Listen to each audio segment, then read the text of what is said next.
Hello again, ladies, gents and friends. I hope you are all well. Today I would like to introduce you to a lovely little-known place on the Algarve, Portugal, between Burgo and Salema, called Cabanas Velhas. Cabanas Velhas is a beautiful little beach. Upon arrival to the east there is an old structure now in decline and ruins. These are very good fishing marks, which I would like to share with you.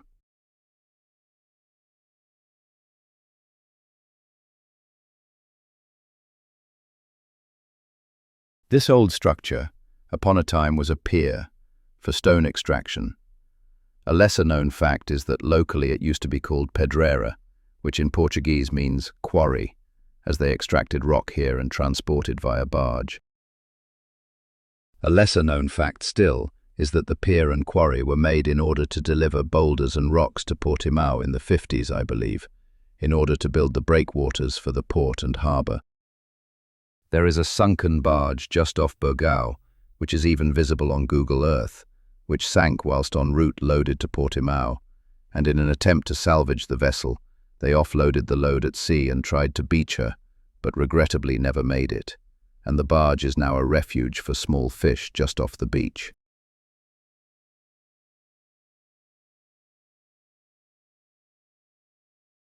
But the archaeology, history and Burgao, and barge will be a topic on one of my future videos. Let's get back on track and talk about fishing.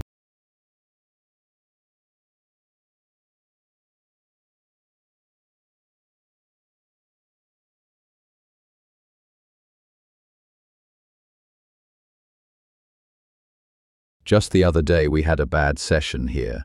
One of those days you prefer to forget. It happens, that's fishing. Not a worry, let's try again.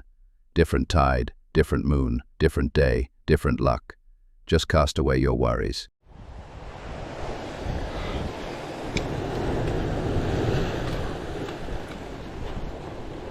As normal, a hefty walk to the fishing mark, back in the gym. But the smell of the sea and that lovely sunset is worth it. I have been brought up around and on the sea, and don't know how I would live without it. It's a calling, something I think all fishermen understand and can associate to.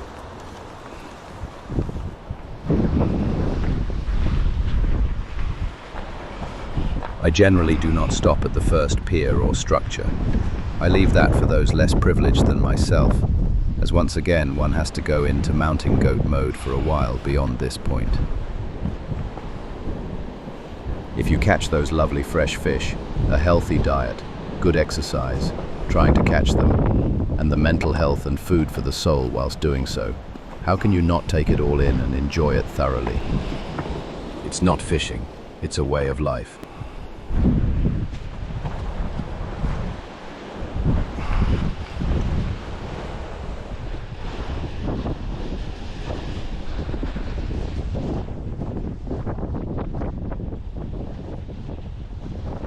And we are here, once again, the magic of fast forwarding and editing. For you guys 2 minutes, for us 20. When windy, we take refuge in the derelict building seen here. And this is where this video was created. Let's get down to fishing. Base camp setup. It's recommendable for everyone to know where everything is whilst night fishing, and have no trip hazards or other inconveniences whilst navigating your way in the dark.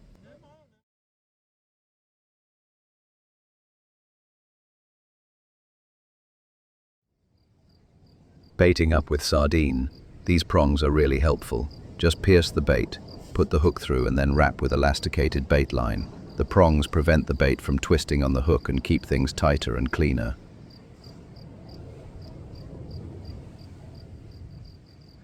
A nice tidy, firm and presentable bait, hook always exposed. That is the business end. You don't want fish scales or the bait itself preventing that hookup. Another fisherman's friend, the chemical rod end lights. They are great and last forever. You can then see what is happening in the dark, and those knocks on the line. We use similar on the floats. It's great to see that light submerge and disappear beneath the surface. They cost peanuts, and you get a lot out of the investment. Just snap, shake, and fit. Couldn't be easier. The first of the night. Those carapau we adore so much in Portugal. Lovely silver, shiny little fish freshly plucked from the sea. A good start and promising night ahead. Here in Portugal, we adore this fish. It is part of our staple diet and culture. We go specifically to catch these fish and have them in great value. On the other hand, a fish we hate, despise, and wish God would have never invented is the dreaded boga. They ruin fishing. Also, you have to check your snood every time you catch one. They have little teeth that cut through the line. Pesky little things. An absolute little pest. Fish is fish and fresh is fresh. You can indeed eat them, but have to clean them immediately. Their intestines are full with a green, unpleasant substance, or fecal matter. If not cleaned, it spoils the meat very quickly and smells terribly. We quickly learnt, though, that they are good bait for mackerel, and as the meat is tough, it stays on the hook. A viúva in Portuguese, in English a saddled bream, better than a boga any day. I have caught many of these. They are still bream family. I have made previously videos explaining how we catch them here in the Algarve. The video explains just what rig to use and how to catch them. Always better to take home freshly caught than any processed frozen meal. Olha, viste o peixe que está ali na água, meu? Sim, aquilo é no parco.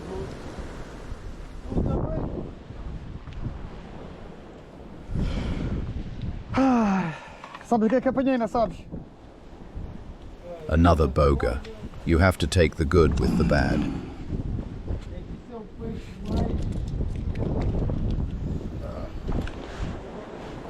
Não consigo ouvir, homem. Estou aqui abaixo.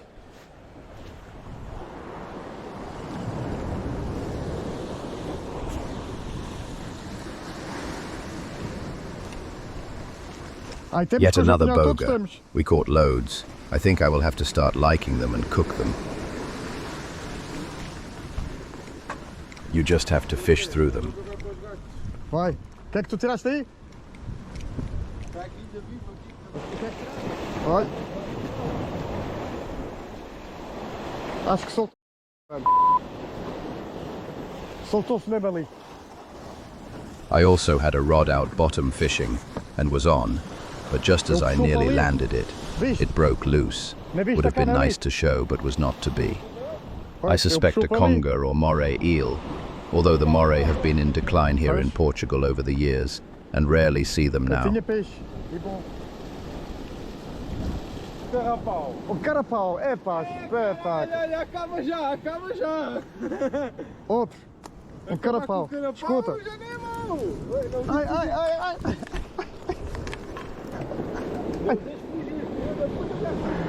Olha, tira outro, meu. Fogo, o carapau é muito bom, meu. Tira outro.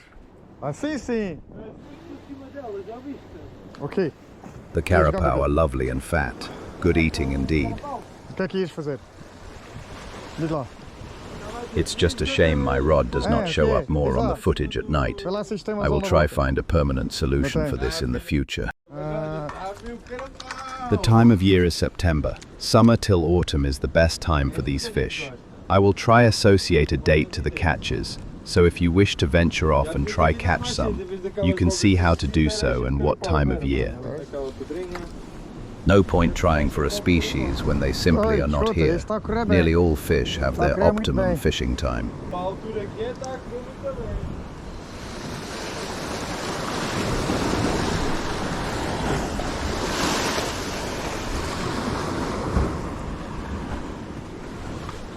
Então. É só carapau agora. É só carapau. Isso é que é bom, caralho. Oi! Não fui! fugiu então.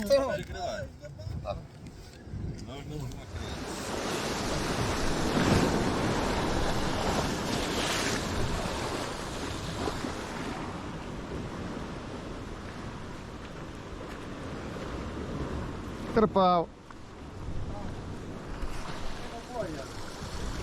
Dá gosto de ver a boia que fugir assim debaixo da água, dá mesmo gosto de ver. I love to see that little light on the float disappear under the surface. Better still is when the mackerel take it. They run so fast underwater side to side, and you follow their trajectory by the glow of the chemical light. It's just great, really great.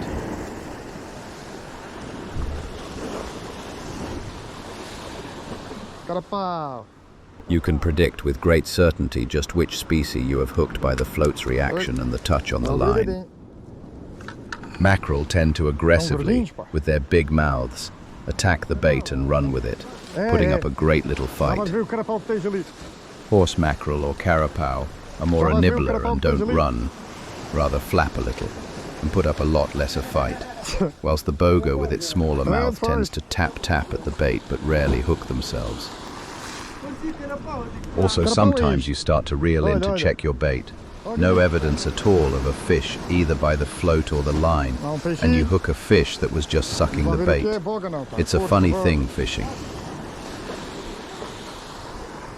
Carapau, boa, muito bom.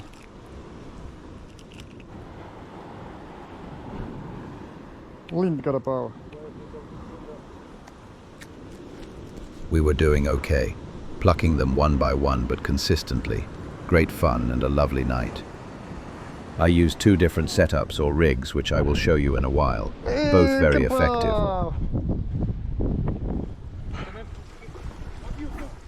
Carapau! Pelo carapau! Eu não ponho bocas, não! And this is the simple rig number 1. All you need is hook, line, weight, bead, swivel, float, and stoppers. First thing to do is to thread your line through the stopper loop as shown. Pull the stopper over the line. Then pull the stoppers off the line, leaving 1 stopper. After doing so, use a fishing hook to remake the loop where the stopper was, in order to be ready to use next time. Place your float, then weight, followed by a bead to protect your knot, then a swivel. Then last make a small snood or line for the hook, which you attach to the swivel, and you are good to go. Simple. Rig number 2 is exactly the same, but instead of a single line and hook attached to the swivel, you use a sabiki or mackerel feathers with 2 or 3 hooks only. More than that just makes things a little messy and is prone to tangle. Once you have cast, take the slack from the line. When you flick your rod like this and your float moves a little, that's perfect. Then do the same a little harder to hook the fish when biting. Toma lá! Olha lá! No segundo Vamos, carapau! It was non-stop with the carapau. They do, though, have a tendency to appear later into the night. About 1 in the morning seems to be their time. A calm sea and weather is favorable when fishing for these. You have to be attent, though, as they don't snag themselves. It's great fun, but keeps you busy. Oi! Mais carapau! Oh, puto! Estão atrás do outro! Anda cá aqui perto de mim, Alex, que eu já te ensino a fazer isso. A tirar peixe. Então, já trago. Fish on!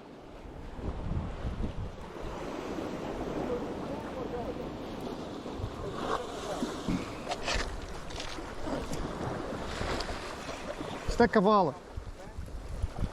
Could tell it was a mackerel a mile away, due to its athletic run, like a galloping horse. É uma bela cavala.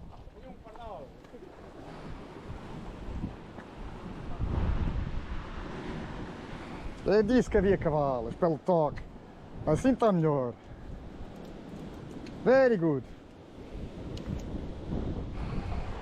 Vê lá. Cá, peixinho.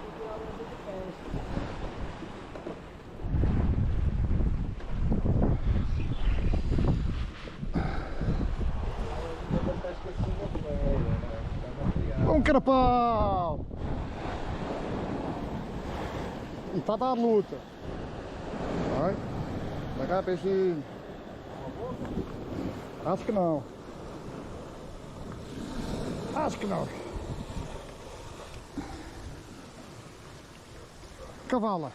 Ouve a embreagem. Uma cavala, pô. Tem uma boa cavala. É. I was using my small spinning rod. It's better to feel the fight with the fish. I love to play a fish rather than just unsportingly tow it in. The only problem is reach. I was finding it hard to avoid the fish hitting the rock front. It was really stretching. But you forget all that when you are catching. Some of these guys were really huge, lovely plump fat and oversized. Just perfect.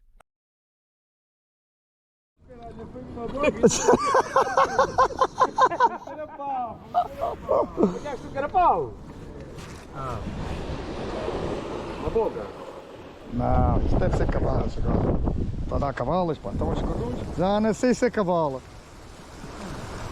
Ai, mãe. Já estou com medo.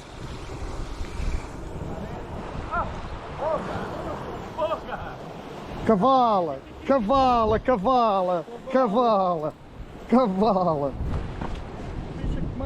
Oi, agora.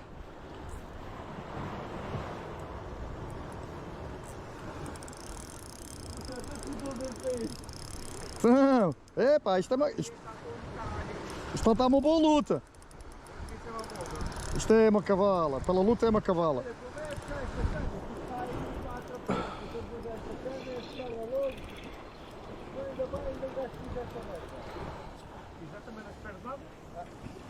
Está aqui. Uma cavala. Uma cavala. É na tiro bogas, moço. Porra, vocês mentalizam-se disso.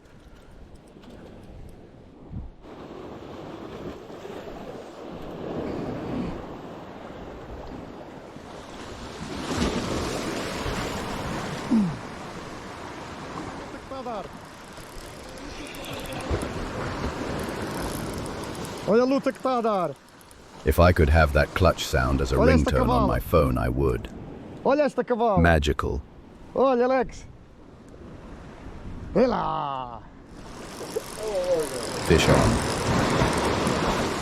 And we kept on that way, all through the night until early morning. Collectively, we had nearly 3 buckets of fish.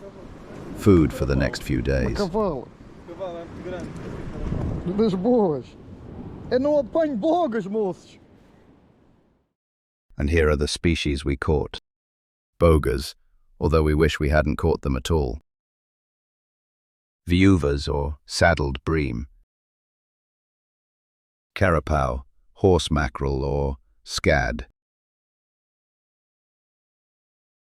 And mackerel. The majority of them very large indeed. And also a needlefish or garfish and a sargo or bream. All caught on floats and the rig explained. Besides those species, we also documented these little guys, fish lice or parasitic isopods, often found on the fish's mouth or gill cavity. The majority are hematophagus or blood-feeding. These lice cause suffering to the fish, and in extreme cases even death. There is a species that replaces the fish's tongue, but I think this one is not the case. Needless to say, this did not go in the pot. It's just so much fun fishing this way. It's great. Sure, there are bigger and better fish to catch, of course, but these mackerel put up a great little fight, and if caught on light gear, you feel everything. Real good fun. We all went our own way, at 4:45 in the morning. Thank God for Sundays. I do not know from there onwards what happened to my friends, neither their fish, but I will show you what happened to mine. Escalado or butterflied, the best way to eat them, gorgeous. Almond wood to make some great barbecuing. You have to get those coals just right. You cannot have too much coals.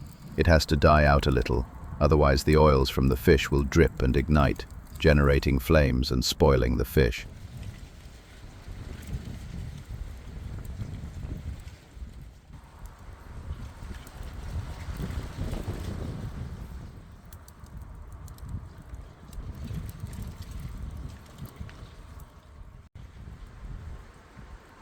just perfect.